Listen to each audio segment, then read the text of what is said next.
title of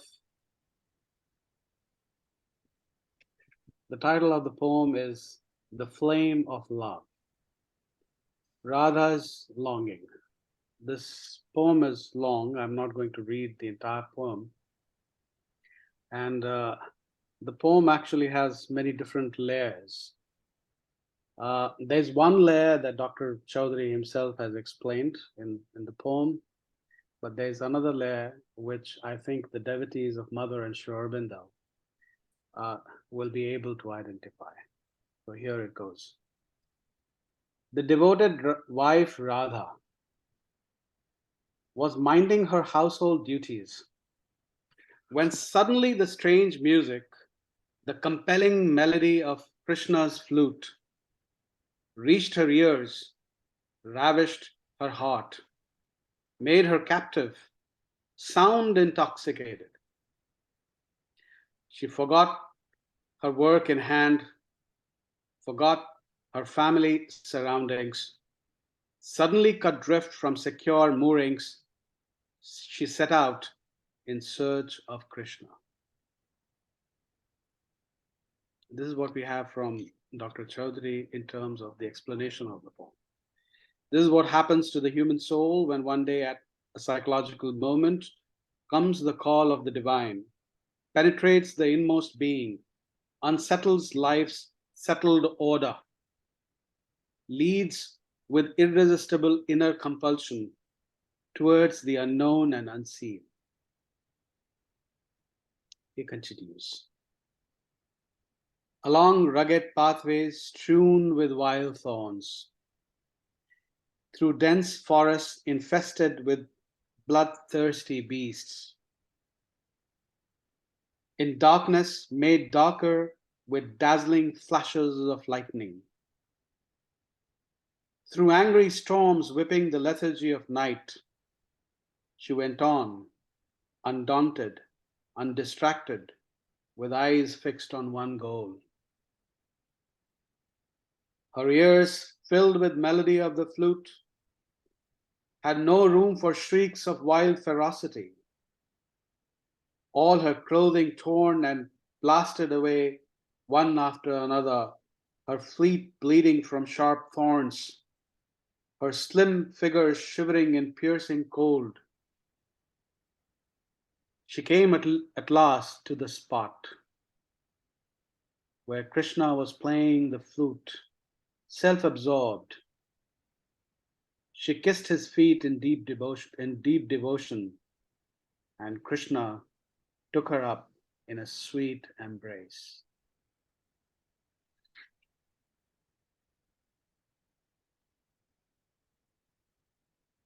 Let's meditate on these beautiful words for a brief moment.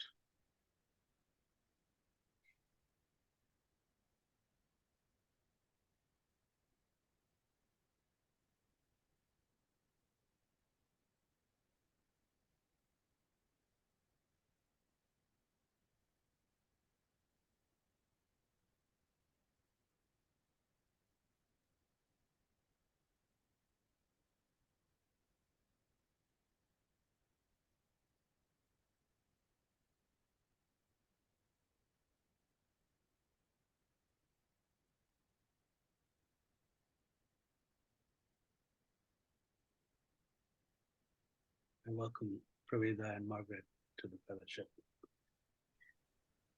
Thank you, Kundan, and what a beautiful way to start with that lovely poem.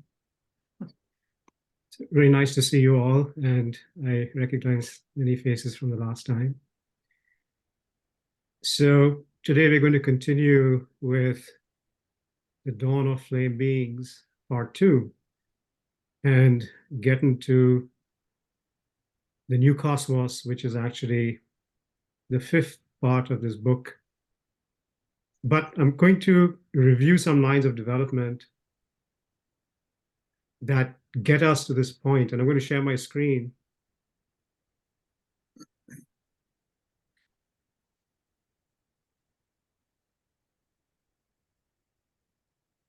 Right, so I'm going to go back to the beginning here. So, dawn of flame beings. Now, the dawn of flame beings is a transitionary phase. It's a phase from a reality where we've had a large amount of darkness implicit in the very fiber of life to a phase where that darkness is overcome and is substituted entirely by light. But there's a transitionary phase, and this phase, we've drawn insight into it largely from Sri Aurobindo's Savitri, but also from a body of work that I've been involved in, which I've called Cosmology of Light. And this was a simple exploration as to why light travels in vacuum at 186,000 miles per second.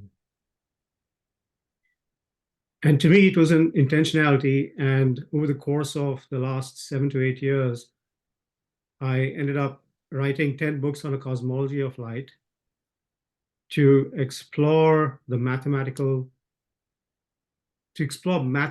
the power in light. And in the process of that writing, there were many beings that were glimpsed, starting from a mysterious creator with an eye that flashed light to a contrary beginning manifest as a dark bosom, and going on to essentially a future and a new cosmos that's birthed with new kinds of quantum particles, new atoms, new molecular plans that allow love to materially reveal more of its fullness and culminate in the new cosmos, the glorious reign of matter one with spirit. And so today, we'll pick up a couple of lines of development from where we had, or rather review what we had done the last time and then carry it forward to some degree. Now, just to emphasize to get us launched, the connection to Sri Aurobindo's Savitri. The mother has said about Savitri, Savitri, the prophetic vision of the world's history, including the announcement of Earth's future. And Savitri, the supreme revelation of Sri Aurobindo's vision. So as we get through this material, there's many insights that come from the body of Savitri, insights into the action of he and she, earth, death, love, and the changing of matter based on a foundation of light. And then, more importantly, the idea of flame beings was inspired by the birth of the flame child, which is referred to in Book 11, The Everlasting Day in Savitri. So if we have time, we can get into that as well toward the end of this session here. But just as a quick review, for those who also may be joining us for the first time, the book itself is structured into 5 parts. There's Dark Beginnings, Mysteries of Light, The Making of History, The Dawn of Flame Beings, and The New Cosmos. So Earth's past essentially is covered in the first 3 parts of this book, The Dark Beginnings, Mysteries of Light, The Making of History. And what I wanted to draw attention to as we begin to quickly review that is some of the lines of development scientifically from the point of view of Savitri that are going to carry forward and give us an idea and extrapolation into what the future would be like, what this era of dawn of flame beings might be like, and what the new cosmos may be like as well. And of course, these are imaginations, but they're inspired by what we've read in Savitri and also the process of having gone through the cosmology of light work. But the foundational point is of a future built from a transformed cell in which the infinity of light continues to find new and extraordinary pathways to express itself in flame beings. And these flame beings being powerful and loving enough to transform all cosmos. So with that, a quick review. In the dark beginnings, you were essentially looking at two parallel pathways because the mythological musings have arisen from considering the reality of physical light and then extrapolating about light in general. And so when we looked at light as creator, we envisioned light traveling infinitely fast. And in that infinity, that light, no matter how small or large a volume we may consider, for example, the entire universe or a galaxy or the size of a room, but that light, if it's at the center of that volume, then because it's traveling infinitely fast, it fills up that volume instantaneously, so it becomes omnipresent. Since everything is connected in the nature of that infinitely fast-moving light, there's an implicit property of omniharmony. Since anything that appears or disappears is going to happen in the fabric of light, that light has an instantaneous knowledge, so it becomes omniscient in that volume. And since anything not of the nature of light that were to arise would be in course of time overcome by this nature of light, so there's a property of omnipotence. And so that gives us insight into, from considering the speed of light, what the properties of light as creator might be. In that reality, there's infinity of information, and there's adventures that are foreseen and precipitated. And the great adventure that we're on right now has an apparent starting point in what's referred to here as the dark bosom. But it's light projecting itself at zero speed. And in that projection, the properties that arise are the apparent opposites of what we perceive or conceive when light travels infinitely fast. So since light cannot travel at all, there is extreme fragmentation and ignorance. Since light cannot connect anything, there is the absolute opposite of harmony. So there's disharmony. And so, we see that this reality of the dark bosom becomes the starting point, but embedded in it is the reality of everything that light is, but through some magical act, it is hidden.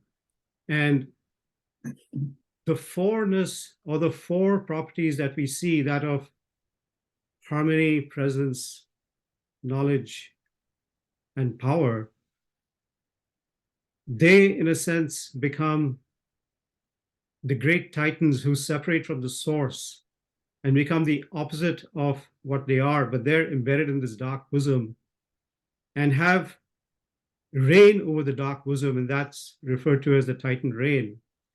Now, in spite of the apparent rule of those titans, light in its implicitness seeks always, even explicitly, to maintain the union of what it stands for.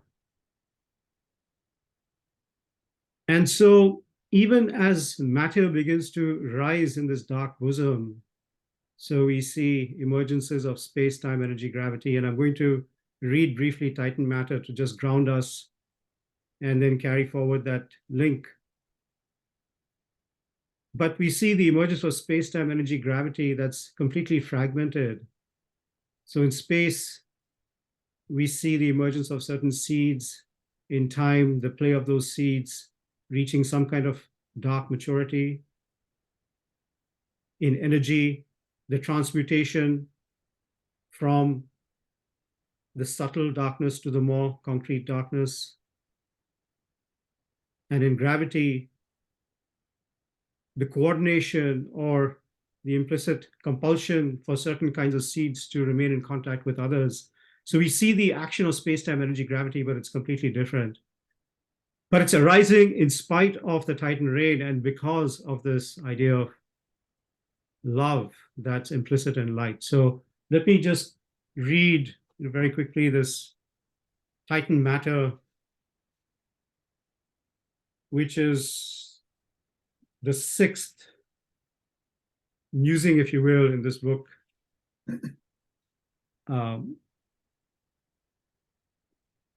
So Titan matter.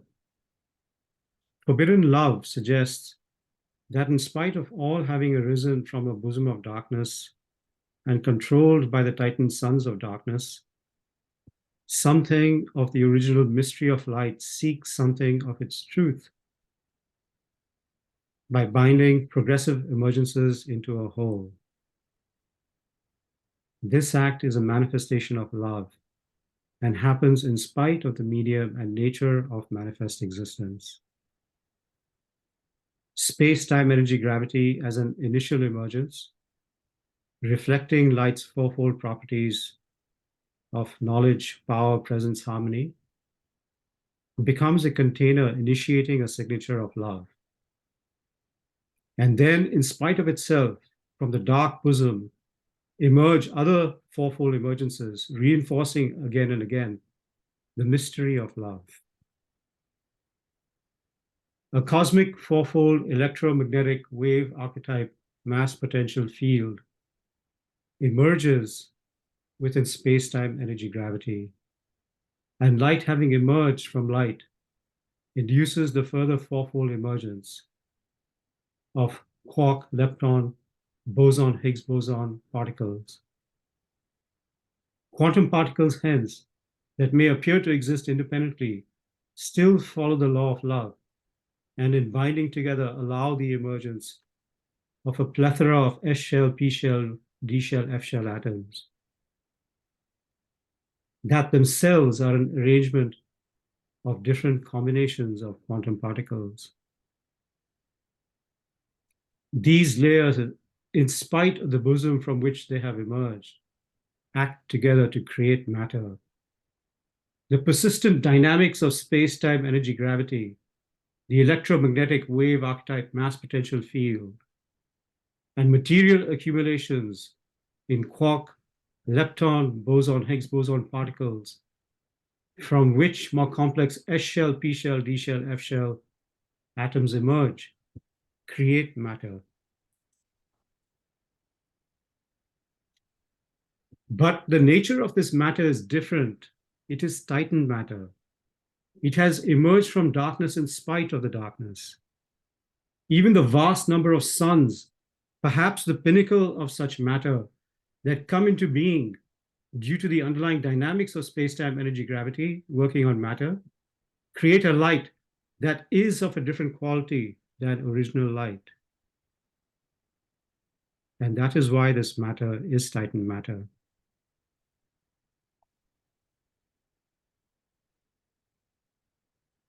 So essentially, being of the nature it is, pralaya is inevitable because the gravitation of the darkness pulls all manifestation back into the bosom of darkness. But as pralaya upon pralaya happens, there's a hidden knowledge that grows. And at some point, that knowledge is strong enough that a different dynamic begins to enter into even the dark bosom. So even the dark bosom begins to experience some kind of initial transformation. And that results in the last pralaya.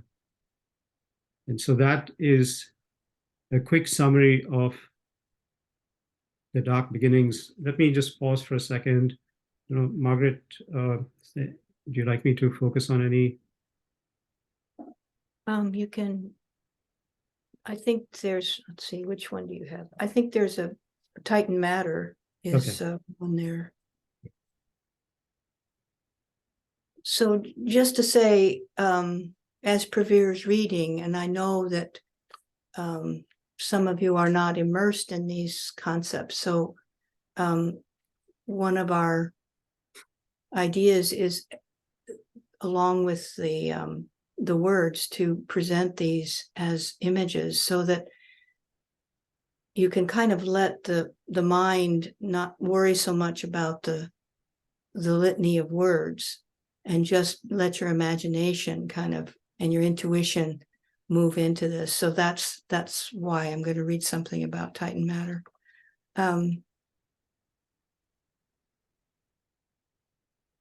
Titan matter develops from the light being held back by a darker force. The darkened field with a radiant X expresses the underlying power of light in matter's emergence. The four darkened spheres reveal each of the fourfold properties of light and matter. As space-time energy gravity emerges, it supports other emergences. Here, electromagnetic wave archetype mass potential field, quantum particles, and atoms are essential layers in matter's creation.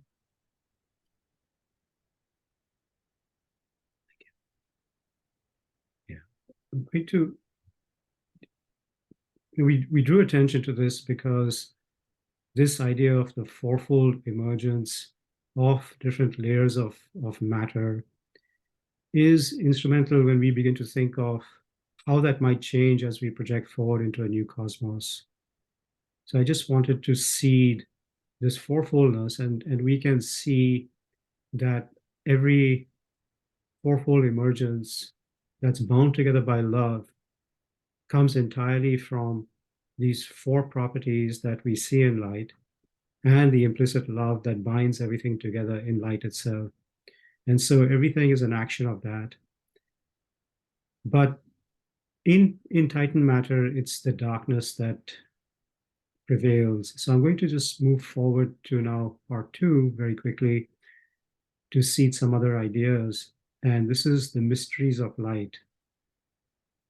So once we've crossed that last pralaya, where already there's a different dynamic that's entered into the dark bosom, then we have those macro beings, or the multifunctional powerful beings, she and he, that we discussed in the last, or we went over in the last talk.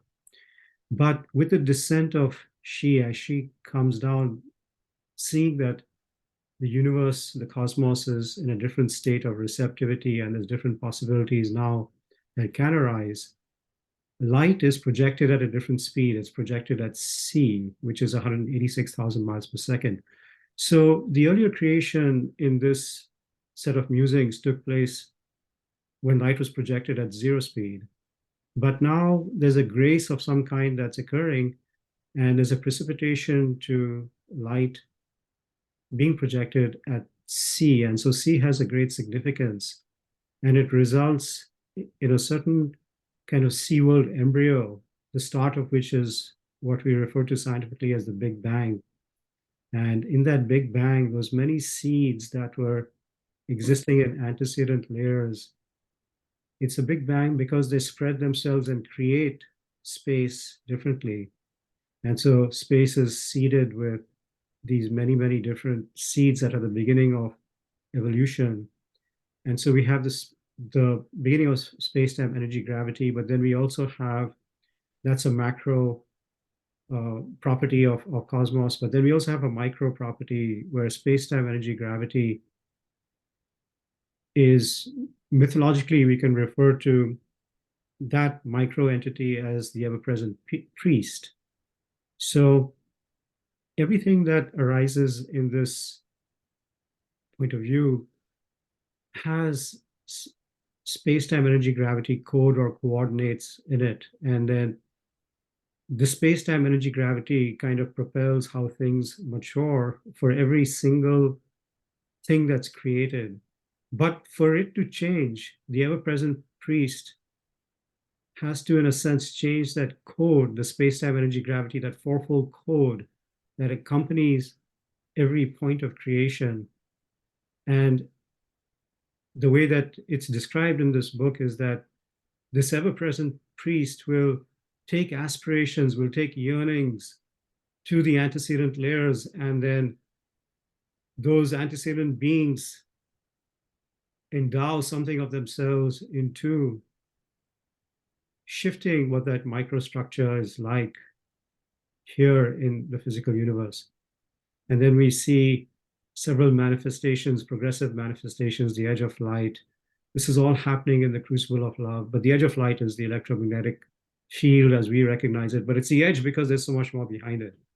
And so it's like a wand which puts us in illusion of some kind, but actually there's a lot more depth to it behind it. And then we experience the first of the multiverse mysteries. This is quantum particles, worlds that are similar but yet different, that are accumulations of many, many different forces behind that show up physically. And then these multiverses coming together to create the wonder of atomic equilibria, where there's an internal and an external equilibrium, because there's depth in that atom that's almost inconceivable. And there's all the possibility of what's going to happen, that of which the atom is the base. But then as atoms come together to form molecules and molecular plans, we have the miracle of the cell. And so just to see that, I'll read quickly the miracle of the cell, and then we'll project forward.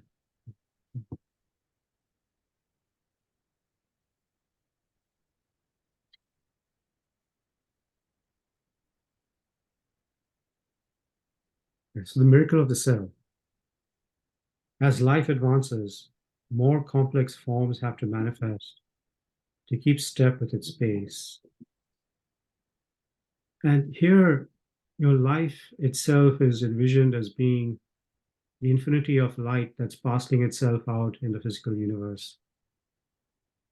Atoms already house fathomless power in them, and through the wonder of combination continue to give rise to an infinite number of molecules. And then these molecules, containing universes in themselves, under the aegis of the guiding light, are compelled to combine together in master formulae to give rise to 4 foundational plans, complete enough to hold the ever more intricate rhythms central to the evolution of life. We call these foundational plans nucleic acids, polysaccharides, proteins, and lipids. And each is a special vehicle for light, grounding a more advanced iteration of light's fourfoldness: knowledge, power, presence, and harmony, respectively. The goddesses of knowledge tied together 4 mysterious blocks in strands, capable of being the basis of infinite information. The goddesses of power create wells of energy capable of sustaining life in its vicinity. And here we're talking about the different molecular plans that animate cells. The goddesses of presence multiply function as form to create all manner of minute device, and that's what proteins are about. And the goddesses of harmony manifest wise division to allow work to specialize and coordinate, and that's the action of lipids in cells. And when these 4 master creations are held together by love, there arises a veritable miracle, a world so complete, inhabited by millions of beings, forming the basis of all that is yet to come, the cell. And so,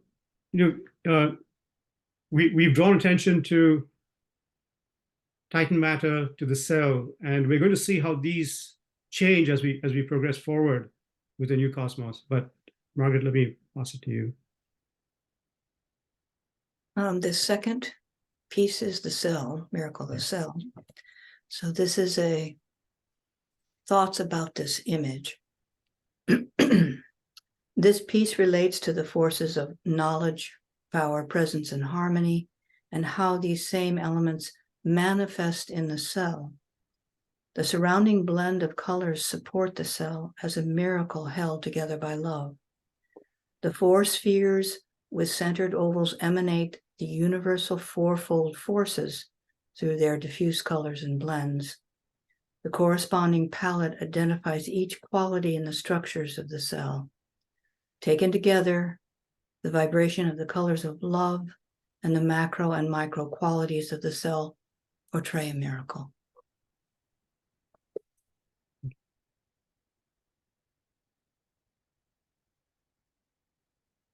Yeah. I'll briefly go through part 3, but I'm not going to dwell on this too much in the interest of time.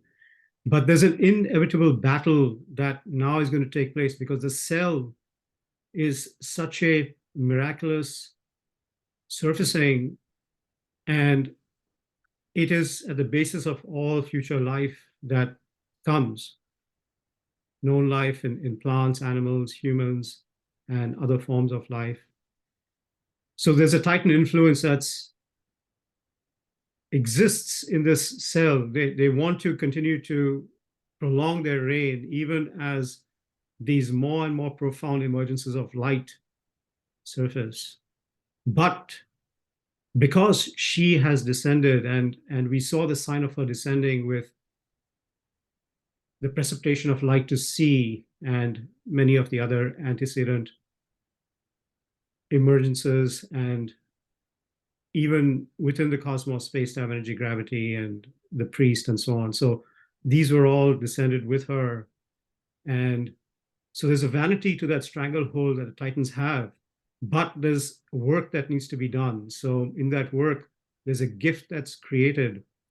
And as she begins to project more of herself forward in the physical universe, there's pioneers of light who begin to glimpse the deep wells of light even behind all apparent darkness, and begin to see the possibilities of cell. And as things get more and more ready, she pushes forward more of herself. But for her to even push forward more of herself, he, who was in union with her even before creation began, has also to be here in a certain form to call more of who she is. And so there's a destined courtship that's going to take place. And that destined courtship, since we know even from let's look at quantum physics for an example, there's the reality of entanglement. So so long as there's some place in the cosmos where some work is happening to change things, then everything else by entanglement can also change. And so there's the envisioning of that place where the destined courtship is going to take place, and that's Earth. And Earth is different from other planets in that it has a powerful and living flame in its center. And that flame itself will outlive all the dysfunction and the death of matter that's still inevitable because of the balance of forces in the cosmos. And it's because that flame can hold progress within it that there's the possibility that matter itself will begin to change. But in that holding of of everything that's happening in itself, there's an ode to infinity that continues from this earth flame that's at the center of the earth. And as that continues, there's the interaction of he and she in material form on earth that can now truly move history in a certain direction, in a certain way. And then there's this culminates in the greatest of historical events, which is the end of physical death. But that requires that all linking to darkness is foregone, and that matter itself gets organized around light. Light is the kernel, and that is brought about by essentially the play of he and she, which we have a lot of insight into in Savitri. And perhaps that's can be discussed some other time, but that's briefly to get us where we're at. In the interest of time, I'm just going to continue forward and go to part 4. And here we begin to take a deeper dive into 4 and 5. So now we have the dawn of flame beings. This is where essentially the basis of matter and life has abandoned its connection with darkness. And because you have these souls that share identity or that are projections forward of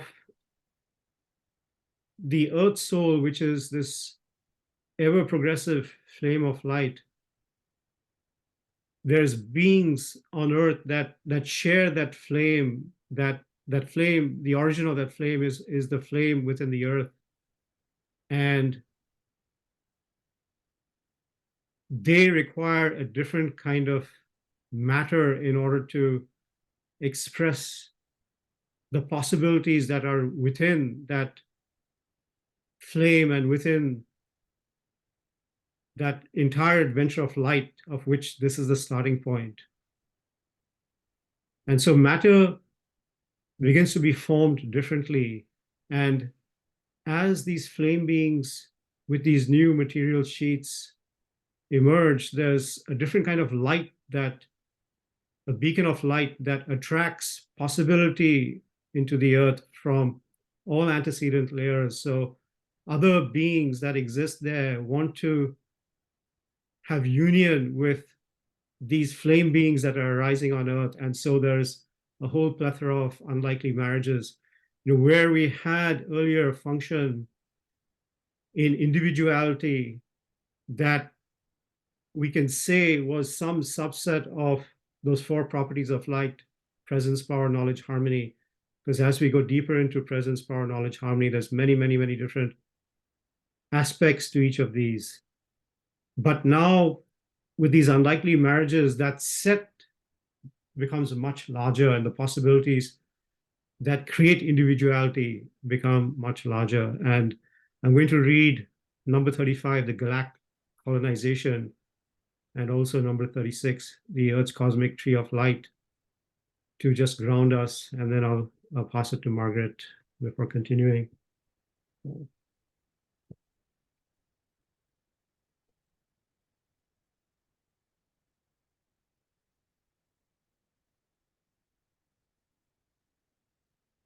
So galactic colonization. The appetite of light to express itself is endless. Light, after all, projected from its native state, has somewhere within it access to the memory of what it once was. Infinite endlessness, infinite variety, packed once into that subtle and barely even thinkable light matrix, escapes now in potent possibility, born of individualized flame beings, initiating ever fantastic materialization of all it held within itself. As that possibility, living now in materialized flame forms, expands beyond Earth's boundaries, the urge to unite with different star systems, even to start new star systems, becomes real.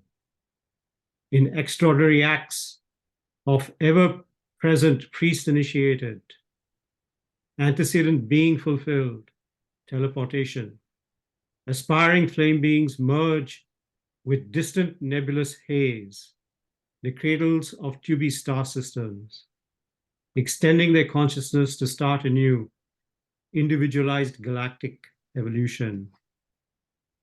Unprecedented galactic colonization begins.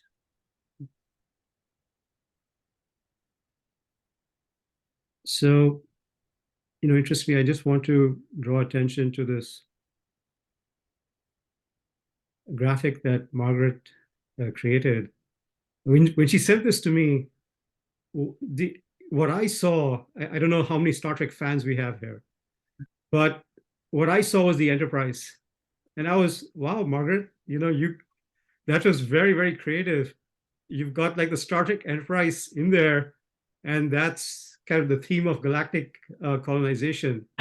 But I think Margaret meant something entirely different. So Margaret, I'll pass it to you to comment on that.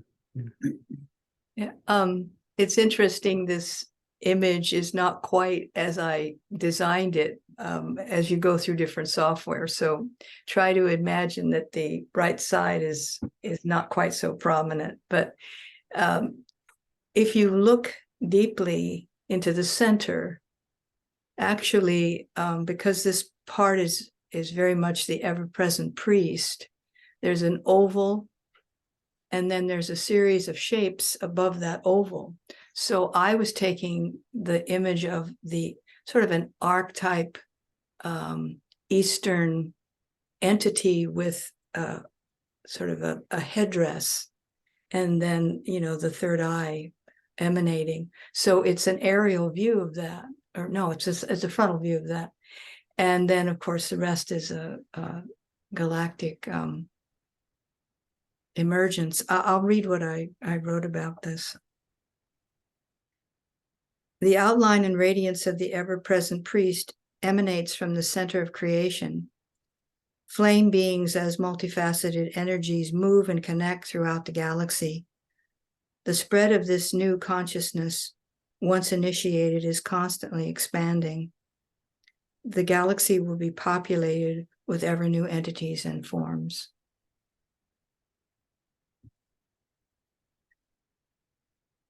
And so what I'd also like to do is just read Earth's cosmic tree of light, and then I'll pass it back to Margaret, and then we'll move to part 5, where I want to focus a lot of the thought, because it picks up on what we introduced earlier with matter and with the cell, and how that's pushed forward. So I'm going to read Earth's cosmic tree of light.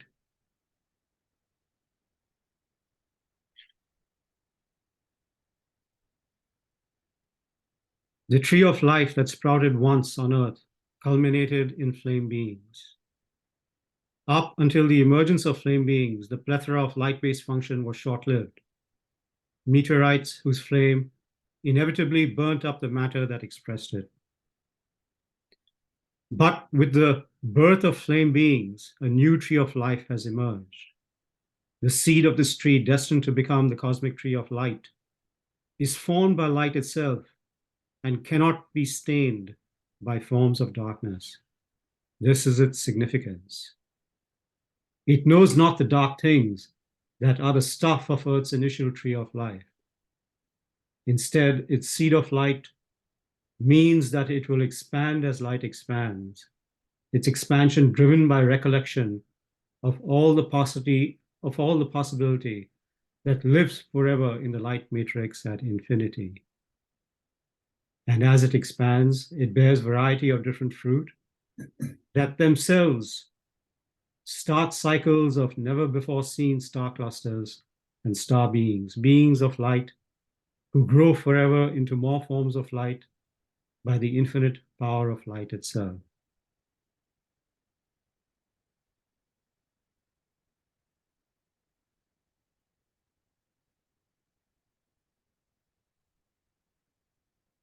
Margaret, would you like to say anything? Yes, that's that one there, the Okay. veritable. Yeah.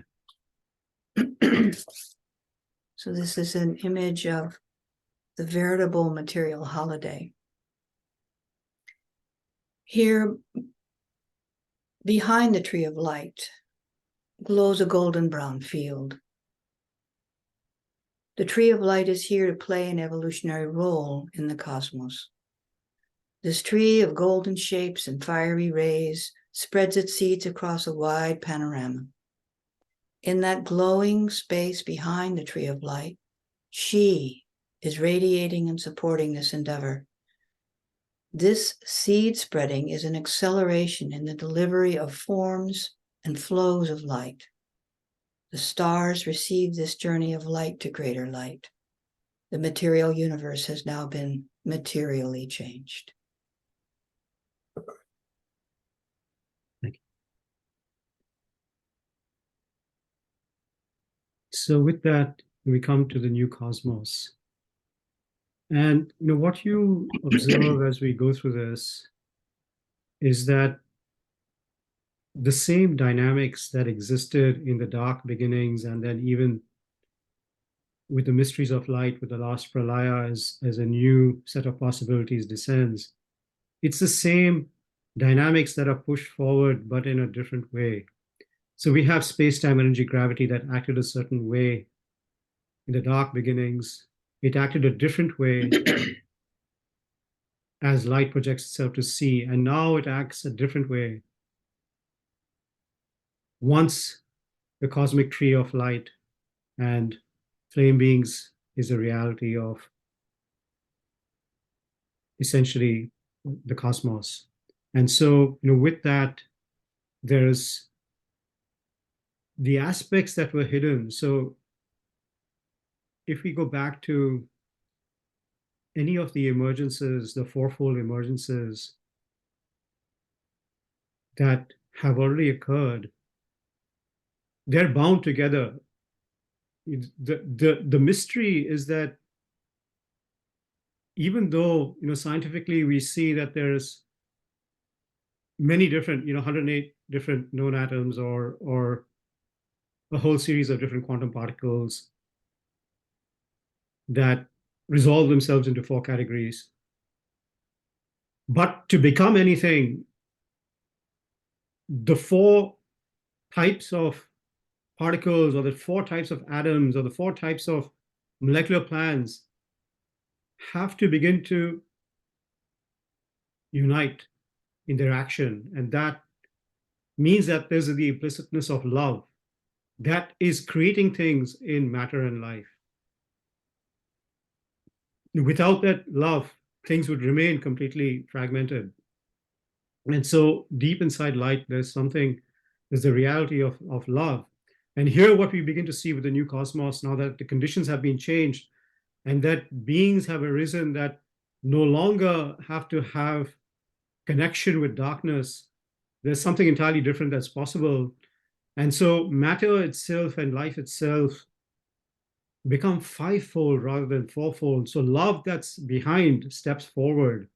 And as it steps forward, we see a different kind of set of particles. So quantum particles are no longer just the four particles that we know as the quarks, leptons, bosons, and Higgs boson that all relate back to the four properties in light.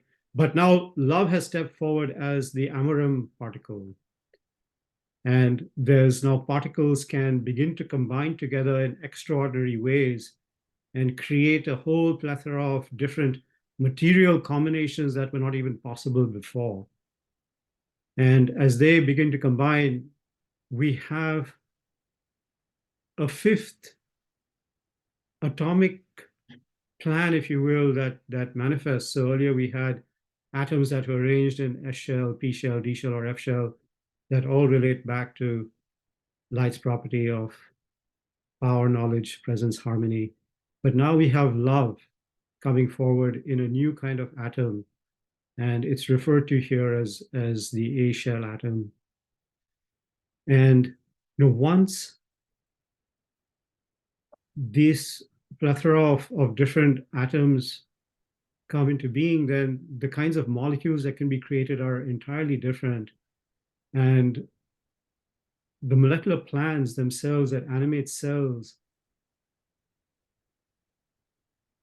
allow a different kind of molecular plan to come forward, which gives extraordinary power to the cell. And I want to read this number 43, which is the love found cell.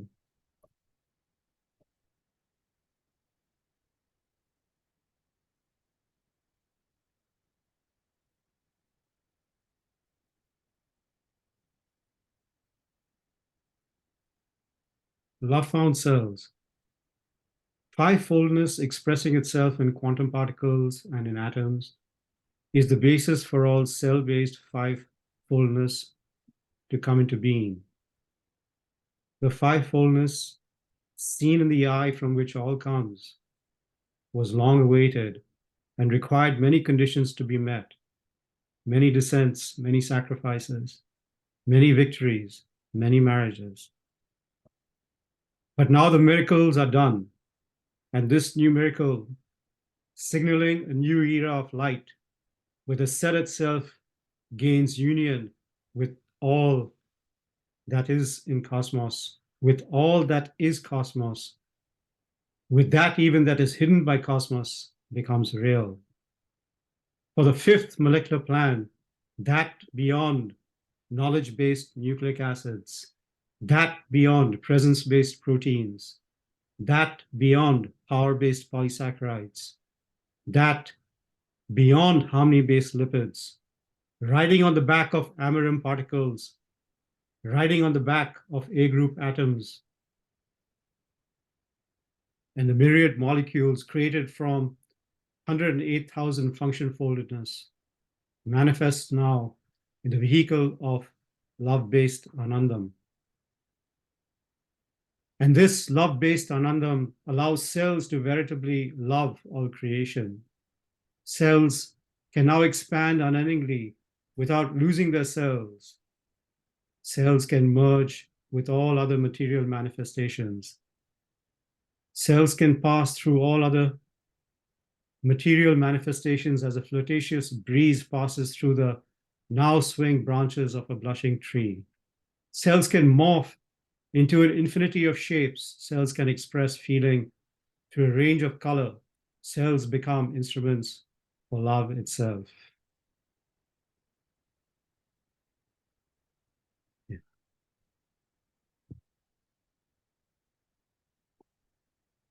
Margaret, would you like to say something? Yes, Yeah. there's that one there, yeah. Yeah. The colors transition from white to shades of pink and dark pink, colors that invoke a state of unity and diversity. The transparent golden eye is a conduit for the infinity of light. There are spheres in many stages of becoming. Quantum particles, atoms, and particles of love share in the cell, becoming part of and becoming at one with the cosmos. The five-foldness in the creation invites cells to be a limitless vehicle of love itself.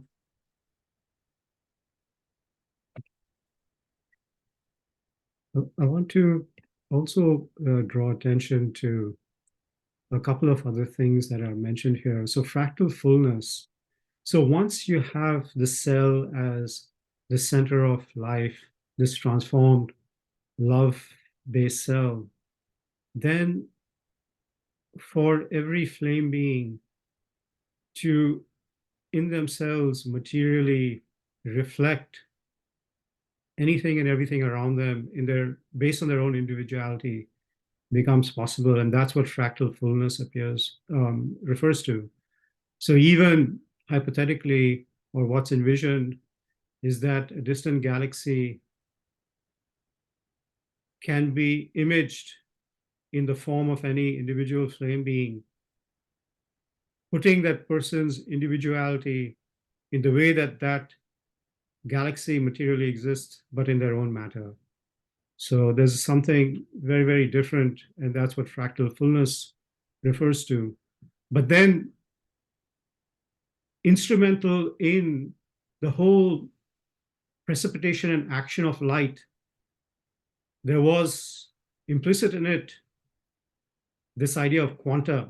So quanta being a packet of light that expresses the truth of what it stands for after some threshold level has been reached. So whether it's a threshold distance or a threshold time or a threshold energy, but whatever the concept that it's holding in itself, that can only be revealed when that quanta has extrapolated to its boundaries in a certain sense. And then the whole idea in the cosmology is that we have light projected at different speeds. And so the being of speed becomes instrumental in how reality itself has emerged. And so I'll read number 45, the surrender of quanta and the being of speed, just to ground these concepts a little more.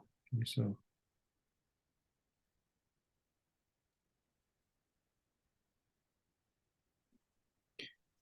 the surrender of quanta and the being of speed. In the mystery of material manifestation, quanta has played a key role in bringing out what is in possibility.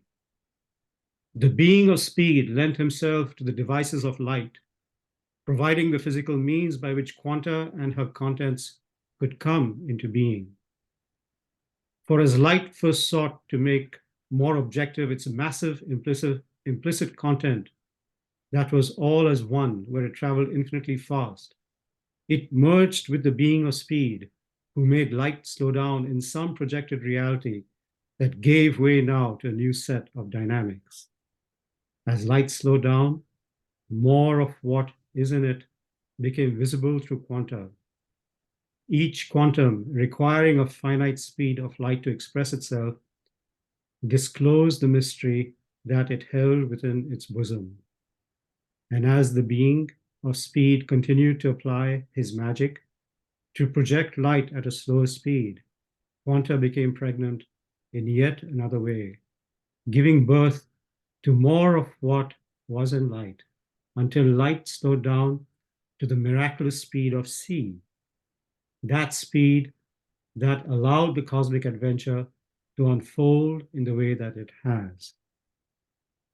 And now that material manifestation is more fully alive with her possibilities, now that the cosmic tree of light has spread, now that individualized galactic consciousness can express itself in unique lines of evolution, now that antecedent beings of light can experience veritable material holidays, now that space-time energy gravity mounds abound across cosmos, now that fivefoldness is alive with the birth of Amarim particles, A group atoms, and Anandam molecular plans, now that cells can equal cosmos, the need for the being of speed to uphold the schema of layered light, the need for quanta to give birth through time-bound pregnancy has been transcended.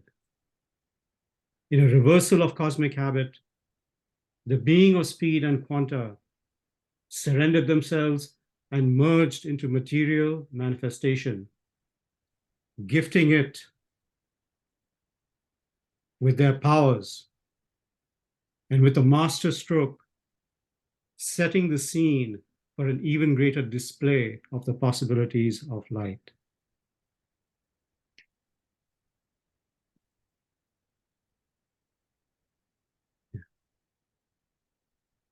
Margaret, I'll pass it to you. Yeah, that one.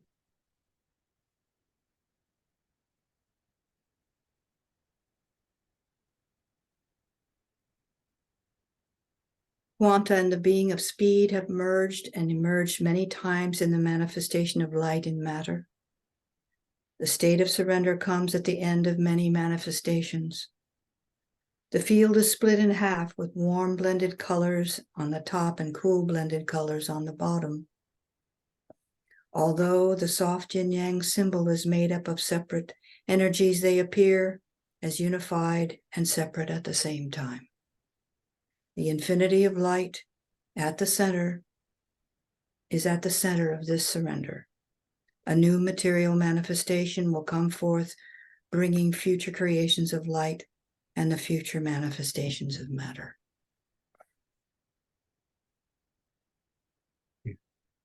So perhaps we can conclude with just this reading on he and she, because now the scene has been set and the reality and dynamics of cosmos is entirely different. So the question is, how does that play into this reality of he and she that have made all of this possible? He and she.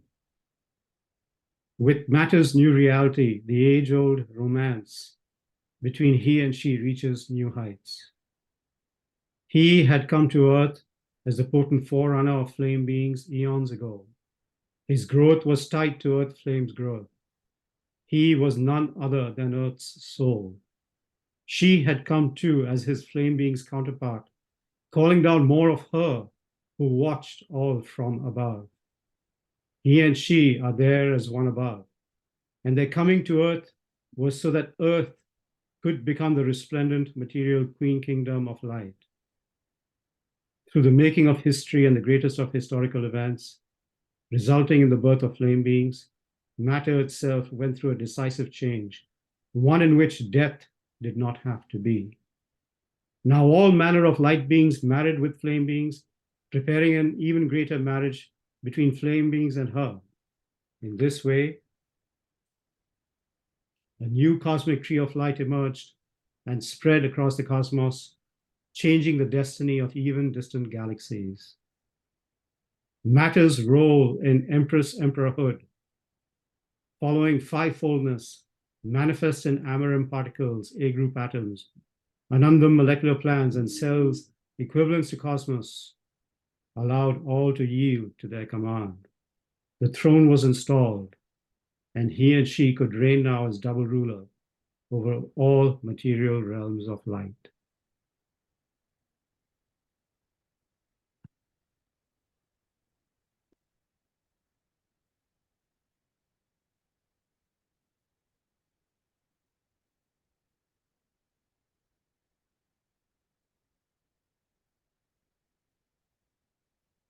Revere, there's a image for that one too. Oh, yes. Yeah.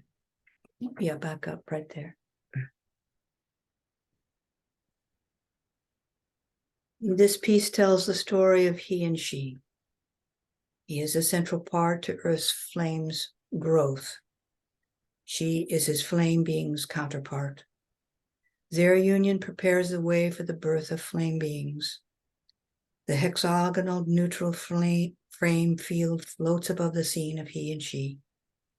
He, as the planetary soul, is reflected in the flame soul, which radiates at the center of the earth. She, in her golden translucence, is above the planet, but also united with the earth. The planet is surrounded by a vibration of light. The flame beings have begun to emerge, which means that matter has gone through a decisive change.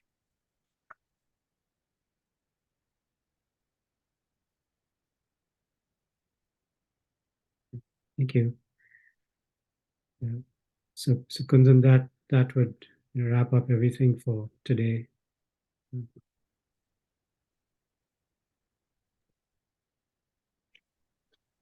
Thank you very much, Praveda and Margaret. That's absolutely wonderful. The way I see it is that this is marriage of Savitri with contemporary science.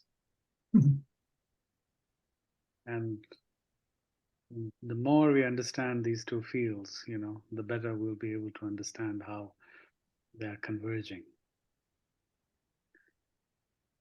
That's I just had one thought,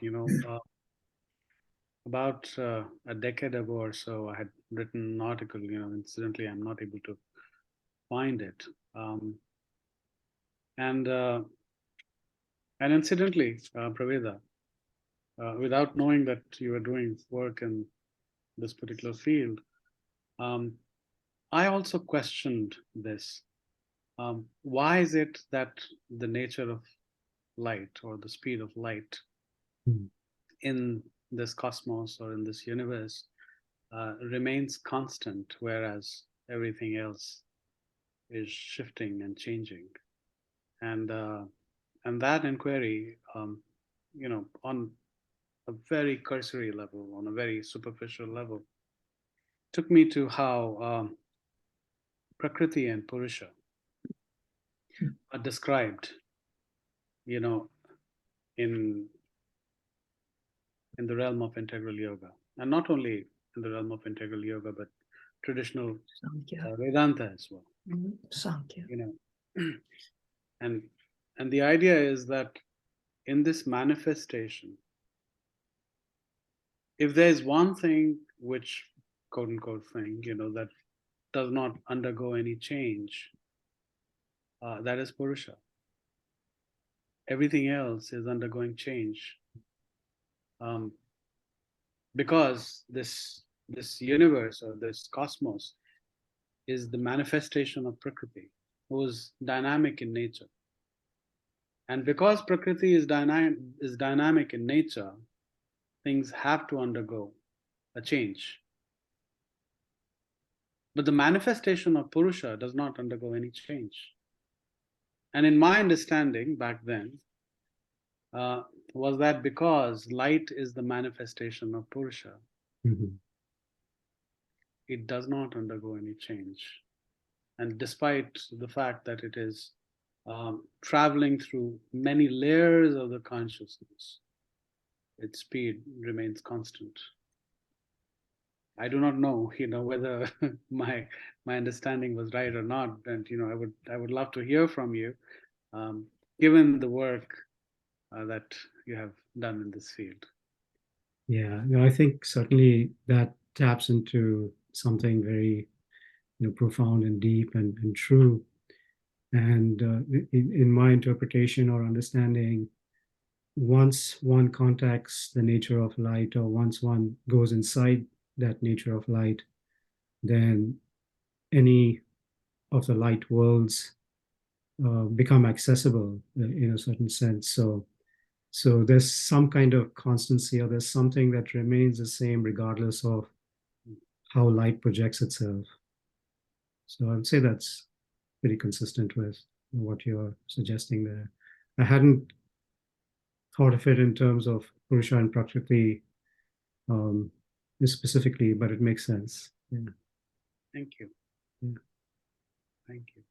Just to say that I definitely thought of Purusha and Prakriti Oh, yeah. with he and she and the ever-present priest, and that was helpful in my being able to imagine the graphics to go along with the vision.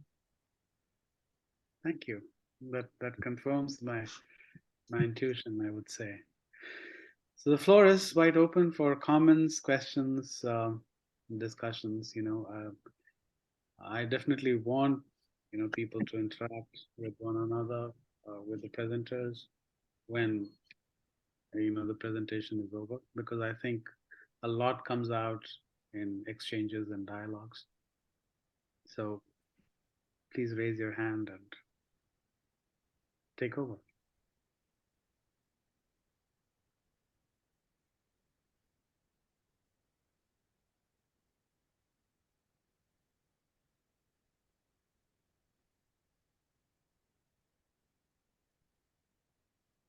See, John Robert has his hand up.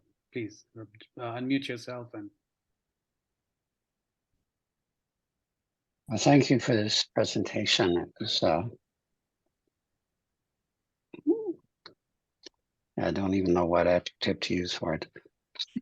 But it reminds me of an interview that I heard a few years ago, not that long ago, of a Chinese woman who was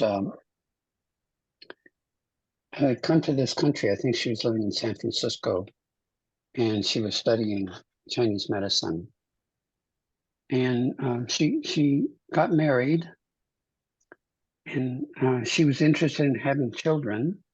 And her husband was a little bit reluctant, saying, well, now's not the time, or let's do it later, or something like that. And she began having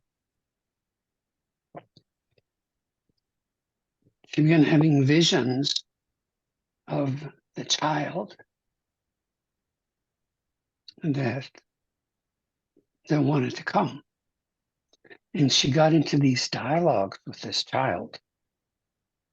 And one of the things that he said was a male child, and he did eventually come. Actually, the three of them had a conversation before he was conceived about about whether it was time for him to come. One of the things he said was that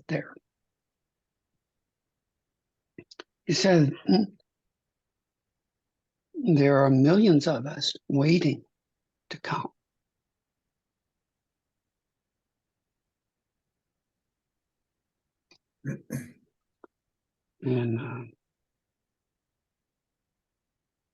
And he was the way he spoke in her vision, he was a very advanced being.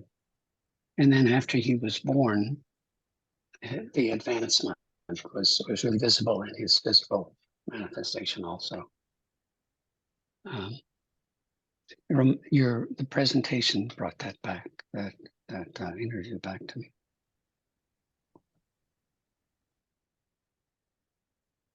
Thank you.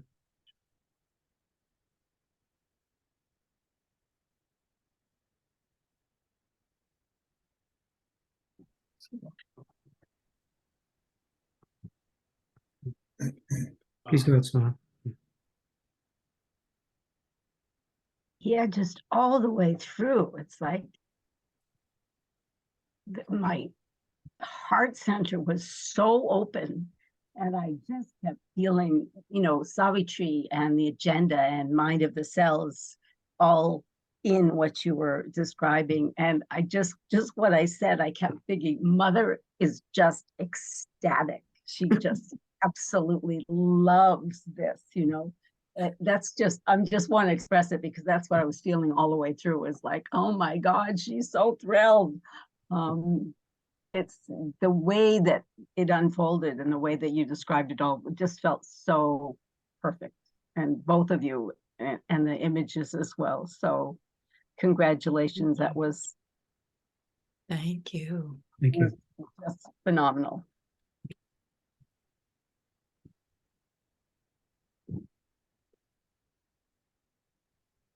Rosemary, please unmute yourself.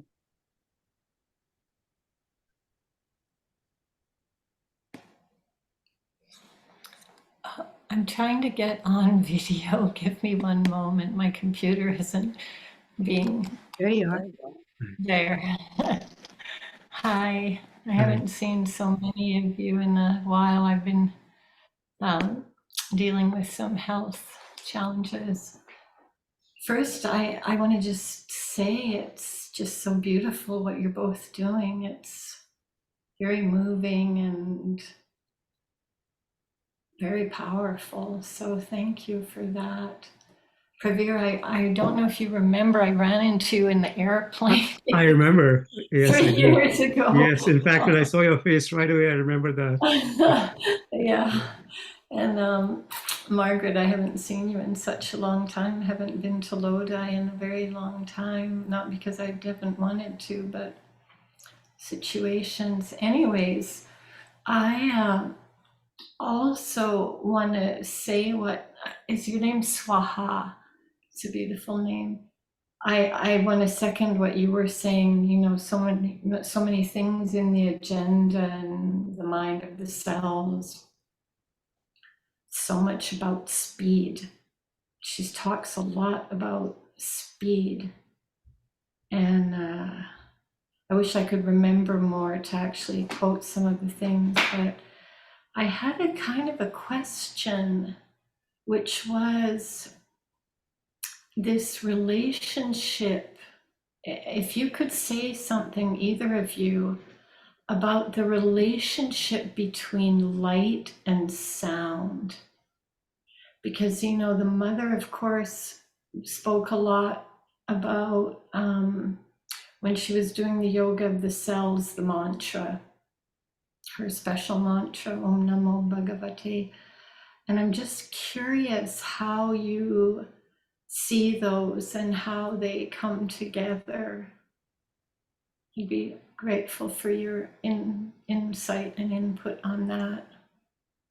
Yeah, I can share a perspective, and I'll admit that I haven't delved into sound the way that I have it into light. So I have a bias towards light. Right. But however, the way that I consider sound from the perspective of light is that if we have some original light, and of course, origin is always subjective, or it's contextual, because even in these musings on the mythology, we start with the idea that there's a flash of light that comes from some big, deep unknown, and that flash of light emanating at infinitely fast creates everything that we experience. It's the first quanta or packet, if you will. But now to the question of sound. So if we were to consider, or when I think or conceptualize that infinity of light, and then light projecting itself in different ways, that sets up a certain kind of vibration. So if light were to project itself at c or at 0 or at some speed close to c, there's a certain kind of vibration that in my limited perception is the origin of sound.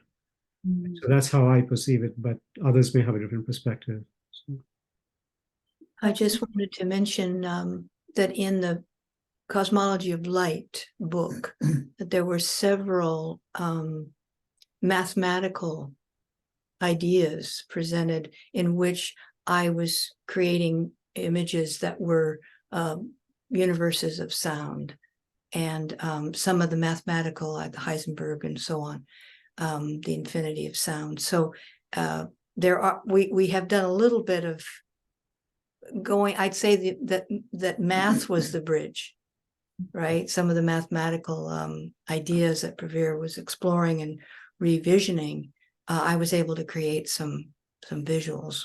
So that's as far as I got. I guess I wondered, and if I know Sri Aurobindo has said things about sound, and I guess part of me wondered, was sound there before light? And obviously I don't know or understand these things, but it had been a question that I had. And it sounds like, Pravir, you're saying light, and then light created vibration, and out of that vibration came sound. yeah, that's Rosemary, that's only from my perspective. Right. I'm gonna have a bias, but Yes. I don't know. I truly don't know. So yeah. Well, you're very sincere and honest. Yeah. It's all a mystery, right? It's just a curiosity I have. And Mira, so nice to see you. Yes, okay. Thank you both so much. And thank you, everyone. Nice to see you, everybody that I know. So nice to see you. I'm going to go off camera now. Okay. Bye-bye. Mira, over to you. Yeah, I just wanted to respond to Rosemary's question. In Ayurveda, the way we see it is the Purusha as a choiceless passive awareness, and Prakriti is the dynamic aspect. And the sound happened the way I understood, that sound came and happened, whatever the hum of the universe, or the sound was there, but that is what created the matter. So light came first, and the sound is grosser than light. Light is even more subtle. And through the sound, the manifestation happened. It sort of started reverberating the Prakriti. That is my understanding. Thank you. Thank you.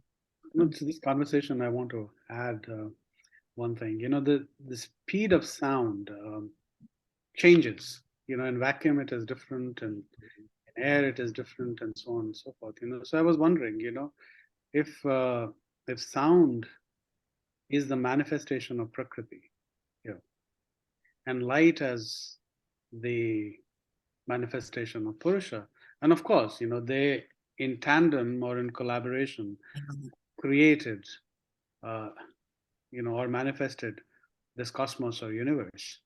So I was wondering, it's like if we could sort of separate these two and put them in different domains. I don't know, just speculating. Yeah.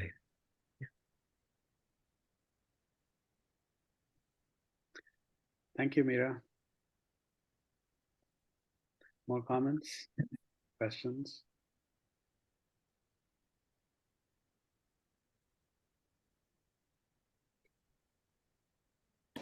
How about closing? Yeah, sorry. Yeah, please. I'll make another comment from what Mira said.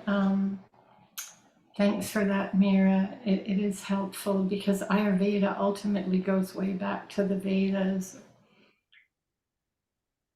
So that's like an interesting meditation, in a sense, that light is a finer vibration than sound, that sound is a grosser vibration, and that light precedes sound. So it's like sound is a wave, you could say, carried by light, on light. And yeah, this thing of the constancy of the speed of light, I'm curious and interested in that just because of things Mother has said in the Mind of the Cells and the Agenda about experiences she had where, and you sort of referred to this, if I understood properly. It's pretty it's pretty deep what you're saying, Pravir, so it takes some real grokking to but just what Mother had shared in her experiences of how speed changed. Yeah. And it was interesting. I just happened to read something this morning that a friend sent me, and it comes back to harmony. What you were talking about, Pravir, about harmony, and the Mother was talking about this experience of that the only true and deep harmony exists in the cell, Mhm.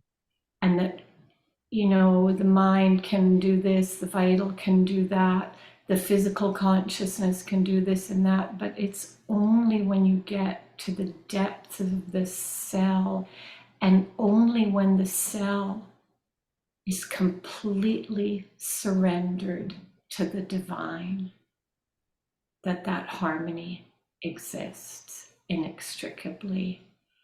And I thought that was because you mentioned that, and then I read that this morning, and I thought, well, it's pretty hard to be conscious of yourselves. At least I'm finding it challenging. And that's where the real, it sounds like the real deal is.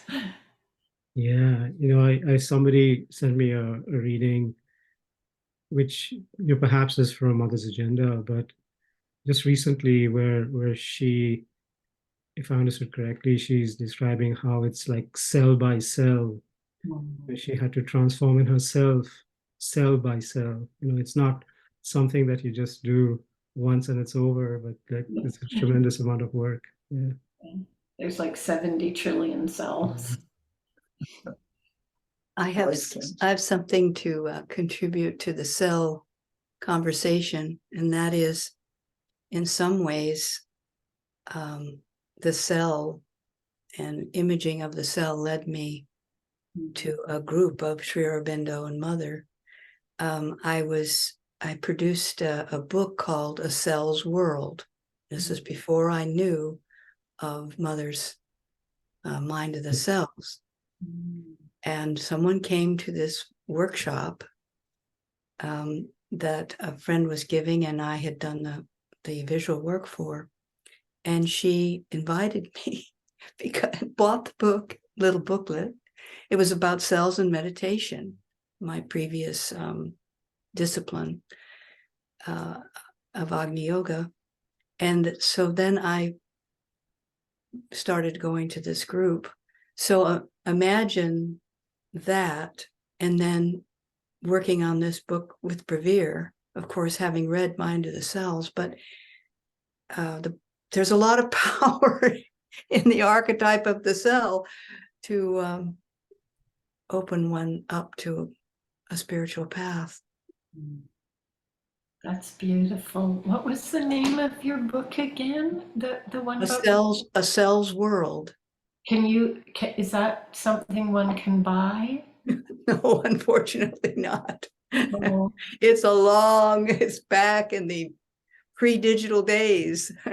wow, that's amazing. Yeah. Really beautiful. It was 1990, I think. Wow. Very nice. Okay. I think it's time to close now. But before we close, maybe we should have a minute of meditation at least. Yes. Thank you very much. Thank you, all of you. for coming and joining. And thank you, Praveda and Margaret, for this wonderful presentation. Thank you.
Jai Ma. Thank you. Namaste.